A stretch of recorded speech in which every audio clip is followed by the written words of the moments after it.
저는 지금 SK 하이닉스에 속해 있는 라고 하고요. 충청도에서 근무하고 있습니다. 기숙사 살고 있죠. 네. 학점은 좀 많이 낮아요. 저 공부를 안 해가지고 4.3으로 하면은 3이 안 되고 4.5로 하면은 3.1 몇인가. 작년 7월에 입사해서 지금 한 7개월, 8개월 된 것 같네요. 사실 우연하게 그냥 수시 채용 떠가지고 준비를 한 거라서 준비는 한 달 조금 넘은 것 같아요. 한 달, 2달. 스펙이라고 할 만한 거는 뭐 토익 점수 이런 거는 그냥 기준이 있는데 그것보다 약간 높고 900 조금 넘어요. 동기들 일단 공대생들이라서 다 그렇게 높진 않고요. 보통은 800 초반대에서 700. 저희가 기준이 그때 800이 안 됐던 것 같아요. 지원할 수 있는 기준이 그냥 그 정도고, 기사 자격증 하나, CAD를 좀 할 줄 알아서 그거 하나 있고요. 그리고 제가 교육봉사를 조금 많이 다녀서 저희 학교에서 했던 프로그램인데 지방에 있는 초등학생들 상대로 저희가 방학 때 가서 한 일주일 정도 캠프 같이 하는 그런 내용인데 그거를 한 3-4번 갔다 와가지고 스터디를 막 특별하게 막 하진 않았는데 그냥 같이 원서 썼던 동기들이랑 반도체 공부를 조금 더 하기는 했죠. 아마 한 달 정도. 네. 넣었던 거는 LG전자랑 LG화학이랑 삼성 디스플레이랑 현차까지 그렇게 넣었네요. 여기가 합격자 발표가 빨리 나서 다른 데는 서류만 붙고 이제 인적성을 보러 안 가고 막 그랬었어요. 일단은 기계과 지금 기반으로 하는 회사들이 현차를 제외하고는 거의 쓰러진 상태라서 그 중에 제가 학부에서 재밌게 들었던 전공 수업이 반도체라서 그냥 반도체 괜찮겠다 약간 단순하게 생각을 했죠.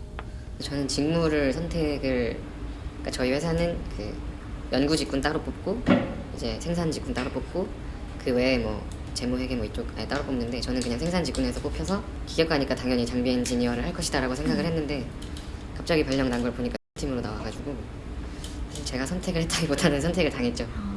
제가 생각했던 거는 장비를 다루는 거였는데 저희 팀은 장비가 한 대도 없고 분석을 주로 하는 팀이라서 하루 종일 앉아있는 게 조금 힘들기는 한데 일은 괜찮은 것 같아요. 제가 반도체 수업을 듣고 나서 반도체 회사를 쓰는 거다 보니까 자소서에 아무래도 그 질문이 그 내용이 일단 들어갔으니까 그럼 일단 기본적인 건 알아야 되잖아요. 근데 제가 2개를 들었는데 하나는 센서 설계하는 내용이라서 반도체랑 크게 상관이 없었고, 하나는 반도체 공정 얘기여가지고 공정까지밖에 몰라서 구조를 잘 모르겠는 거예요. 그래서 구조 공부를 하는데 디램하고 낸드가 또 구조가 아예 다르거든요. 그거 공부를 하다가 동기들 중에 제가 제일 몰라가지고 제가 너무 못해가지고 나만 떨어지겠다 했는데 어떻게 붙어서 다니고 있네요. 현차는 떨어져서 별 수가 없었고, 화학은 과천 근무지였고 전자는 가면은 창원이었는데 일단 창원이라서 거긴 뺐고요. 그리고 화학은 제가 2차전지 사업부였어가지고 2차전지가 미래가 없을 것 같아서 반도체를 선택을 했죠. 저는 만족을 하는데 근무지가 멀다 보니까 조금 집에서는 걱정을 하시는 그런 것 같아요. 저희 회사는 이천에 본사가 있고 청주에 이제 회사가 하나 더 있고요. 서울에 있는 거는 홍보팀 이런 쪽이 어디지? 분당에도 하나 있는 걸로 알고 있어요. 이천이랑 청주가 다른 점은 생산하는 제품 종류가 달라가지고 이천은 디램을 하고 청주는 이제 낸드 플래시를 만드는데, 본사가 이천이다 보니까 아무래도 청주가 본사랑 분위기가 좀 많이 달라요. 그래서 저번 주에 이천에 교육을 갔다 왔는데 일단 이천은 회사 앞에가 정말 아무것도 없어가지고 거기는 약간 고립된 동네고, 청주는 그래도 나름 거점 도시다 보니까 거기가 좀 더 좋은 것 같아요. 자랑이라고 할 거는 지금 사장님 바뀌면서 복지 더 좋아지고 있는 중이고, 복지가 생각보다 좀 괜찮은 편이에요. 아침, 점심, 저녁 식사를 무료로 해준다거나 기숙사 뭐 리모델링을 새로 한다거나, 이번에 저희 청주 신입들 같은 경우에는 기숙사가 모자라서 그냥 아파트를 빌려줬다고 하더라고요. 지금 뭐 저희 회사가 용인 클러스터 뭐 이런 것도 있고 좀 시끄러운데 내외부적으로 반도체 위기 뭐 이런 얘기가 좀 많이 나오고 있어요. 근데 그런 거를 떠나서 일단 회사는 그래도 사람을 만나는 데니까 팀이 항상 제일 중요한데, 업무는 사실 어느 팀을 가더라도 크게 상관이 없는 것 같아요. 사람이 일단 중요해서 청주는 좀 많이 부드러운 분위기 그런 느낌인 것 같아요. 그러니까 직무 면접이랑 인성 면접을 한 번 해봤는데 직무를 문제를 푸는데 한 5분 정도 풀었더니 한 번 들으시고는 괜찮네 하고 바로 인성 면접 하셨거든요. 그래가지고 인성 면접 좀 길게 했는데 자소서 질문 하나를 되게 질문을 많이 하셨는데 자소서에다가 제가 원래 소심했는데 성격을 고쳤다 뭐 이런 얘기를 썼었어요. 근데 그거 가지고 질문을 한 15분 하시더라고요. 자소서에 쓴 게 거짓말이 아니다 약간 이렇게 생각을 하신 것 같아요. 심사위원 동의했나요? 같은 방에서 한 번에 직무 면접은 일단 처음에 면접 장소를 가면 면접 순서랑 방 이렇게 되는 종이를 주잖아요. 그거 순서대로 해서 조를 짜서 이제 강의실 같은 데에다가 이제 모아놓고 문제지를 여러 장을 주면은 그 중에 하나를 골라서 거기다가 바로 풀고 마인드맵 이런 걸 그리라고 종이를 한 장 주시는데 그거 풀고 나서 그거를 복사해서 심사위원분들한테 드려요. 그러면은 저는 제가 푼 종이를 들고 가서 그분한테 그걸 이제 설명하는 그런 네, 내용이 직무 면접이에요. 제가 대학교 다닐 때에서 통학을 했어가지고 그 통학 시간이 굉장히 길다는 얘기가 어쩌다가 나왔는데 통학 시간에 뭘 했냐고 물어보셔가지고 거의 대부분 아무것도 안 하잖아요, 통학 시간에. 그래서 그게 제일 무슨 말을 해야 되나 했던 것 같아요. 막 거창한 걸 했다고 하자니 뭔가 증거로 내세울 만한 게 없고 그래서 그냥 책 읽고 이런 거 했다고 얘기를 했죠. 약간 면접에서 되게 인상을 많이 보시는 것 같아요. 제가 저희 팀장님한테도 여쭤봤는데 면접을 들어가시면은 보통 첫인상 되게 많이 보시고 이제 그 사람이 말을 얼마나 주눅들지 않고 잘하느냐 뭐 이런 거를 많이 보신다고 하더라고요. 그래서 제가 볼 땐 성적은 안 좋지만 그래도 말을 좀 해서 네, 붙은 것 같아요.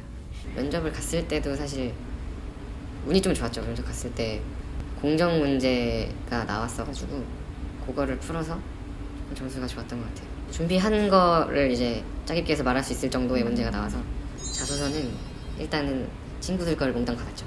어떻게 썼었는지 시간을 많이 들이는 게 답인 것 같아요. 한번 써놓고 10번씩 고치고 이렇게 해서 저 혼자 고치면서 이제 친구들 다 보여주고 시간을 많이 들였던 것 같아요. 아, 친구들끼리 서로 이렇게 돌려보면서 피드백 네, 받고 그쵸. 이렇게 했던 거예요? 네네. 제가 쓰고 여러 번 바꾸니까 그 내용이 뭔지를 정확히 알고 있어서 면접 때 질문에 당황하는 일은 없는 것 같아요. 그렇게 준비를 하면. 그리고 시간을 들여서 고치다 보면은 저 혼자 했으면은 약간 한 방향으로 좀 치우쳤을 텐데 좀 여러 명 보여주고 피드백 받아서 하니까 너무 과하지도 않고 약간 너무 부족하지도 않고 그렇게 쓴 것 같아요. 동기들 보면은 뭐 공대 수석한 친구들도 있고 제가 동기들보다 나은 거는 학교 간판 그 정도. 네, 토익이랑 그 정도. 근데 거의 친구들 동기들 보면은 학점이 되게 좋더라고요. 네, 학점 좋은 친구들이 좀 많고 영어 점수나 이런 거는 크게 신경 안 쓰는 분위기인 것 같아요. 그렇게 좋은 학교가 아닌데 된 친구도 있나요? 많죠. 요즘에는 주변에서 보면은 가장 많은 동기들 학교가 서울시립대, 서울과기대 거기가 조금 많고 충북대나 이런 친구들도 좀 있고 네, 경북대 좀 지방 쪽에서 센 학교들이 좀 많은 것 같아요. 합격한 친구들끼리 이렇게 연수하면서 봤을 때 네. 공통점이 있다고 느꼈던 게 있다면 뭐가 있을까요? 이렇게 조용한 애들이 별로 없어요. 약간 좀 활발한 사람을 좋아하는 것 같아요, 회사에서. 그러니까 연수할 때도 보면은 신입사원 연수 가면은 보통 기업들이 그런 거 막 시키잖아요. 뭐 장기자랑이나 이런 거. 그런 거 할 때 보면은 이렇게 빼는 친구들이 있긴 한데 시키면 또 다 하고 좀 활발한 사람들이 많은 것 같아요.